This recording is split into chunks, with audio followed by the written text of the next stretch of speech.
Let's get more perspective now on the pick of Governor Walz and what he brings to the ticket. We welcome in Kristen Welker, moderator of Meet the Press. Kristen, good morning. There was a short list, final interviews over the weekend. Tim Walz gets the call. Why?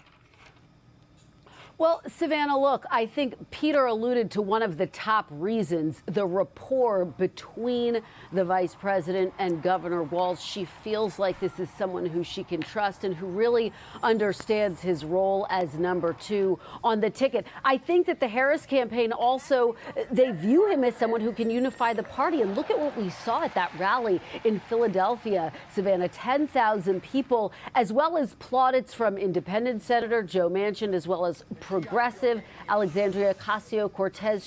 He's someone who's really energizing the base. And then I've been talking to sources overnight within the Democratic Party. The word that I keep hearing over and over again, plain spoken. They see him as someone who can reach out, who can communicate with voters in those critical Rust Belt states. And so I think that was key as well. But look, one Democratic lawmaker did say to me overnight, boy, if Pennsylvania is razor close, it may have been nice to have Josh Shapiro on that ticket. Yeah, the governor of Pennsylvania was also a short lister. Yes. It seems like the Trump campaign is signaling that they are breathing a sigh of relief that he was not chosen.